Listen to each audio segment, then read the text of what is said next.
Bom dia a todos. Quero dizer que é um prazer imenso estar aqui hoje, porque eu sempre acompanhei o trabalho do Parlatório Livre e sempre admirei e sempre sonhei estar aqui. E fiquei realmente muito feliz em estar sentando com tantas feras assim como essas que estão aqui hoje e também ser reconhecido por algumas pessoas aqui fora querendo tirar fotos. Isso é um reconhecimento do meu trabalho muito grande. E também fiquei muito feliz pelo tema Jovens na Política, né? Porque eu com 35 anos estou me achando um jovem novamente. E eu quero dizer que quando me convocaram para cá, eu fiquei até questionando qual seria o tema. E falaram Jovens na Política, eu não sabia o que dizer. Eu falei, vou falar um pouco da minha experiência do mandato, em consonância com a nossa militância que nós fazemos em Niterói. Eu sou vereador em Niterói, quem não conhece Niterói, é uma cidade muito bonita, tem praias lindas, conhecida também pelo Disco Voador, né, aquele museu de arte contemporânea, um cartão postal. Mas Niterói também guarda algumas particularidades, algumas singularidades que definem o viés ideológico da cidade. É o berço do Partido Comunista, nasceu em Niterói o Partido Comunista, e é lá que nós vamos também enterrar o Partido Comunista.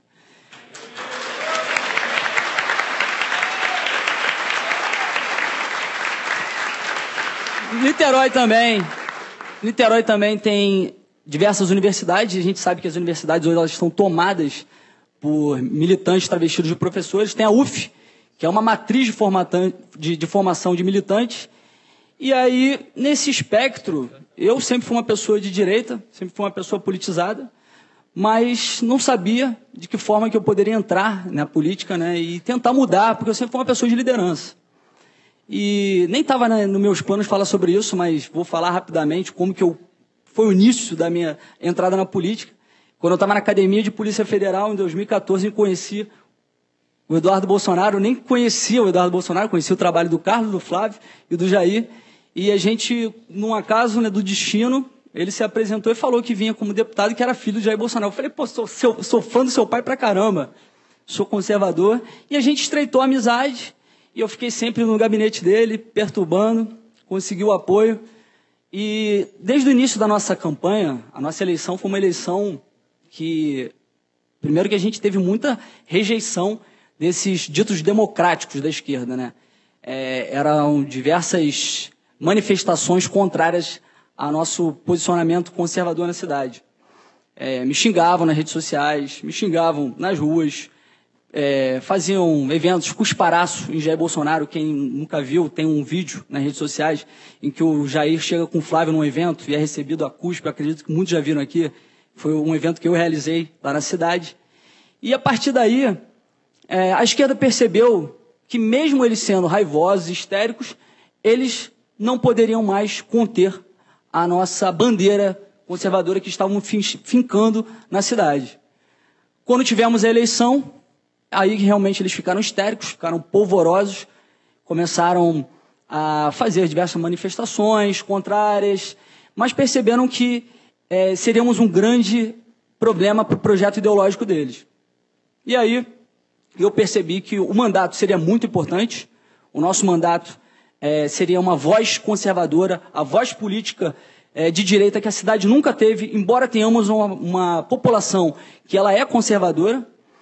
Só que percebemos também que precisávamos de um braço cultural, porque não é uma guerra política que a gente vive, é uma guerra cultural. É uma guerra que a gente está lidando realmente com narrativas que foram construídas durante anos, com imposições da ditadura de opinião, do politicamente correto.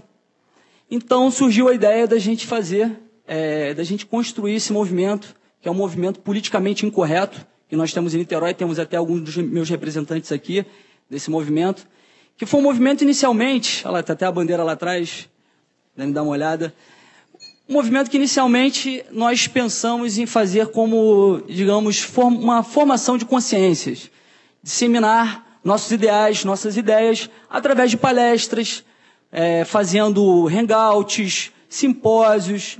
O primeiro palestrante foi Eduardo Bolsonaro, falando sobre segurança pública, falando sobre o Estatuto de Desarmamento e audiência de custódia. Depois chamamos Alex Catarino, Bia Kicis, Luiz Felipe de Orleans Bragança, Alexandre Borges, foi antes da treta.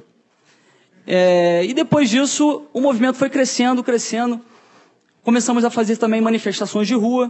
Hoje o movimento saiu de Niterói, está em Minas Gerais também, e tem várias pessoas nos procurando para implementar esse movimento que tem sido um grande sucesso nos outros municípios.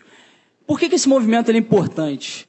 A gente não carrega a direita no nome, porque, como eu disse, nós estamos formando consciências, estamos destruindo as falácias que foram durante anos propagadas pela esquerda. Então, o nosso viés é um viés muito de combater todas essas questões que foram trazidas durante anos pela esquerda, questões que muitas vezes nos silenciaram, porque o politicamente correto acho que é a maior arma da esquerda ultimamente. O politicamente correto, há controvérsias sobre a origem dessa arma da esquerda, mas eu sei que a escola de Frankfurt ela utilizou isso muito durante anos, e utiliza, né, na verdade, e é um instrumento que faz com que a gente perca a nossa liberdade de expressão, a nossa opinião. E essa guerra cultural, ela é tão evidente no nosso município, e acho que em todo o Brasil, que eu percebi que quando eu fui eleito, nós passamos a ser uma voz isolada na Câmara.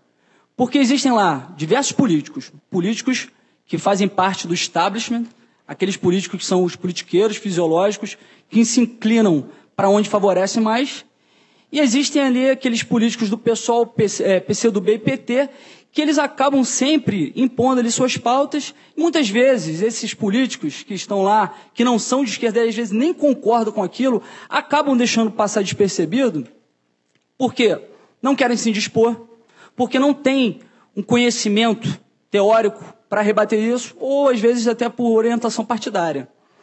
Então, a partir da nossa eleição, eu comecei a ser essa voz isolada. Sempre que tinha algum projeto ali, a gente estava sempre denunciando todas as questões que eram ideológicas e que seriam corrosivas para o município, para o senso comum, para a sociedade.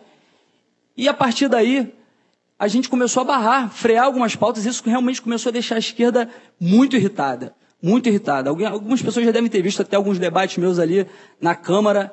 São realmente debates que a adrenalina vai a 1000. E a partir disso, a esquerda percebeu que seria um grande problema para eles. Nós estávamos sempre ali impondo não, né? Fazendo contraditório, algo que a esquerda nunca foi acostumada, nunca foi habituada. Um grande exemplo disso, do que a gente está falando, eu poderia trazer vários exemplos das pautas de esquerda que eles trazem lá e que eu sou o único a denunciar e eu consigo muitas vezes frear. Na verdade, teve um projeto que a vereadora do PSOL, uma feminista, que tem até um debate meu na internet, muitas vezes as pessoas vêm falar comigo que gostam muito desse debate, ela apresentou um projeto de banheiros de acordo com o gênero da pessoa. Ou seja, o cidadão... masculino e feminino. Pois é, mas masculino e feminino é o sexo. O gênero é uma invenção feminista, a gente sabe disso, querem fazer o sexo psicológico. Então ela apresentou isso, obviamente que ela sabe que esse projeto, ele não ia passar inicialmente. Ela faz isso para gerar um debate. E nós fizemos ali o contraponto. Eu comecei a mostrar as incoerências. Quem vai fiscalizar isso?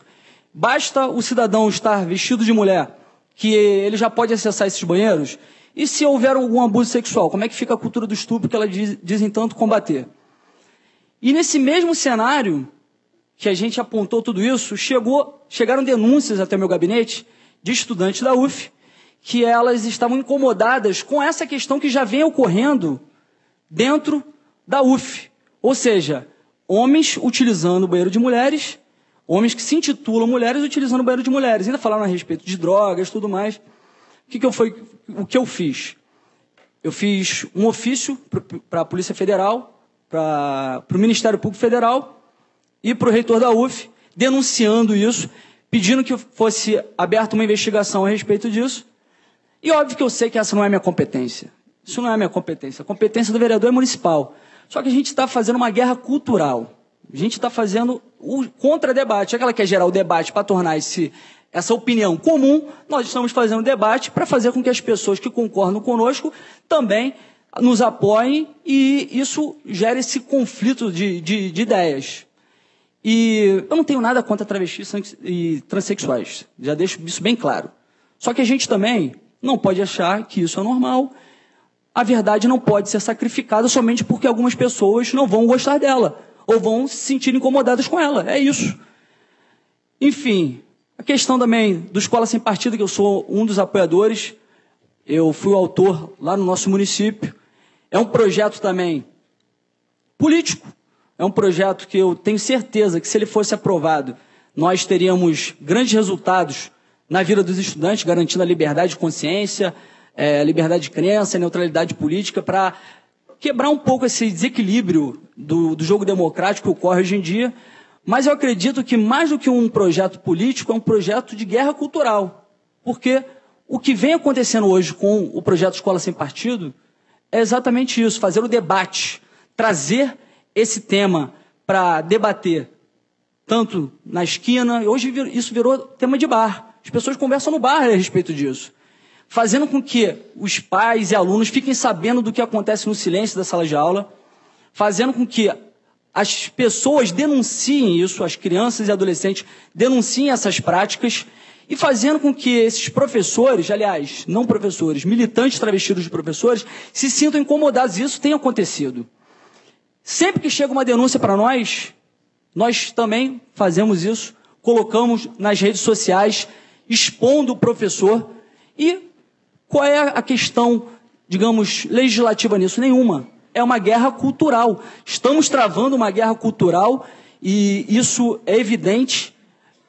A questão do parlatório livre em si é uma demonstração disso, de que estamos nos armando, nos preparando para essa guerra cultural.